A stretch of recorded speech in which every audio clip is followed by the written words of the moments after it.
Good morning, everybody. Good morning. Happy Friday. So, guys, full disclosure, to you, it's Friday. To us, it's actually Thursday afternoon because tomorrow morning, which is now this morning when you're watching this, Jordan, who is here with me today, Jordan is our team's coach. You may have seen him on Coffee with MC before. Jordan is teaching a class. We're going to be over at the Morehead City Country Club tomorrow morning, and he's teaching a class that is focused on entrepreneurship. And we have some local small businesses who are attending. You might have seen us inviting folks on Instagram and Facebook and trying to get a really great group of folks together who are raring to learn from this brilliant mind. So what we thought we'd do with you guys is record this a little bit early, but if you're not able to be at the class that's going on now, to let you get a little bit of the secret sauce and learn a little bit about what Jordan's going to talk about today. So we're going to jump right into that. And the great thing, y'all, I have no idea what Jordan's going to say. So Jordan, what tell us, like, what kind of things are we going to talk about in this class today? And what do you think would be relevant to folks who are here with us who maybe aren't entrepreneurs? Great question. So I always start every presentation the same way. I always tell everybody that I am a coach, not a consultant.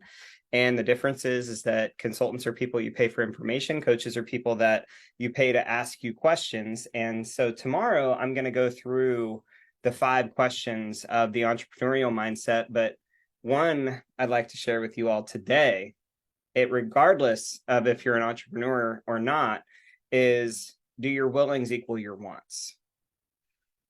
So, Gosh. once. Okay. Are you ready for this? Well, I'm just immediately triggered. Okay. Like, immediately triggered. Okay. We should just do a live coaching call then. Okay, great. So do your willings equal your wants? That's okay. right. Okay. So whether you're a business owner, you could be talking about your family, physical fitness, health, whatever. We all have wants. We all have goals, right?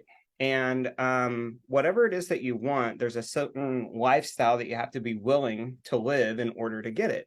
And one of the things that I'm constantly having conversations with people about is if you want something and you're unwilling to do what's necessary to get it, then maybe you should drop that want, or you need to raise your willings. And so it's a really easy thing to focus down on what needs to change, not necessarily how to change, but if you want something and you're not willing to do what's necessary to get it, you either drop the want or raise the willings. That's so interesting. Okay. So, and immediately too, I'm thinking like this also makes sense, like for our kids, I mean, things like, hey, do you want to make the soccer team?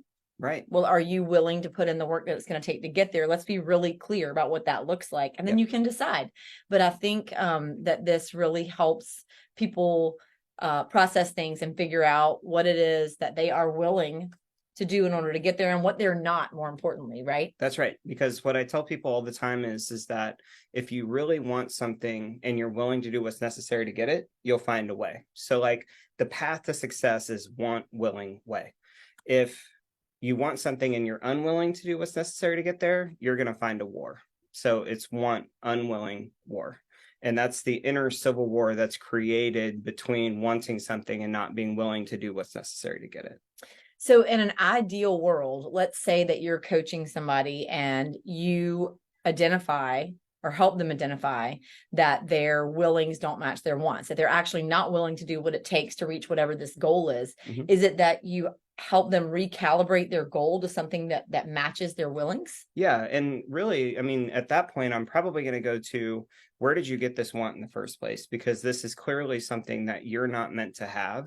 And there's so much of what we think that we want that's just marketed to us. It's not actually what we want as human beings. We think that's what we should want because that's what Mary Cheatham has, or that's what so-and-so does. And so oftentimes that's the recalibration of what you want, right? And maybe it's more of a reflection of who you truly are. That's so fascinating. So even if you take the willings out of it, is there a tool or a way that you can help to understand if your wants are really truly your wants? Yeah, I mean, I think that, and this is the one that I go to often, regardless of who I'm talking to, but is this something that you would want for your kids? Is this something that you would coach them? Would you coach them to want this in the same spirit that you want it? Because if you wouldn't, then that's an opportunity for us to really dissect that. What's different about it? Why would you not want them to chase this the way that you chase it? And that, as you know, It gets me every time. yeah. And the reason why is because that question gets right into your purest source of wisdom, and questions like that mine the wisdom of your head and your heart. And the advice that we would give to the people that we love most is, in my opinion, the advice that we should always be seeking to live. That's really good. That's really good. And I think the question probably is not, is there an area of your life where there is an inner war happening, right? Because your wants don't match your willings, but it's what are they, right? Can you identify them? I mean, do you feel like most people have this issue somewhere in their life? Yeah, I do. Yeah. Especially now, because, you know, this hyper rate of comparison has never been higher because of social media and, yeah, you know. And I would think with health too. I think health is such a tricky one. Yeah, you know, sure. I mean, we all want to feel super healthy, but are we really willing to do what's necessary? Right. I mean, yeah. And I think the thing is that there's a difference between being physically fit, healthy, and being aesthetic, right? Some of the people that you see that are even look really good may not even be that healthy. You're exactly right. You're right. That gets confusing. Right. Yeah. So is there a way you would encourage folks to approach that? Like, as we wrap this up, like, is there a challenge that you would issue to the folks who are watching this to get them to start to think about this? Well, I mean, the thing that I always go to around this is I typically think that most of us want to create 3 to 5 miracles in our lives.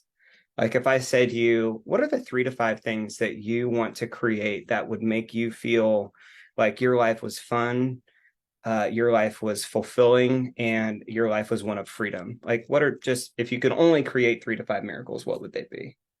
And what I mean by miracles are the things that you hold in your heart that you get called to, whether that is, like we've talked about, you having a house on in the mountains on the river, right? Things like that. And it's one of the challenges that you face in today's society is that you can do anything, but you can't do everything.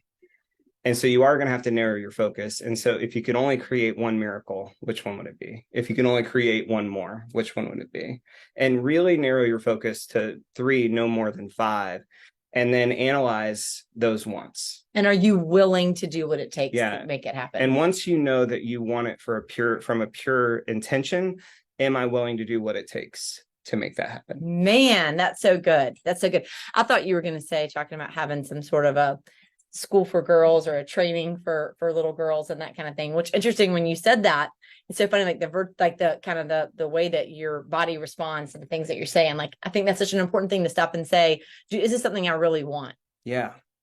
Hogwarts for girls.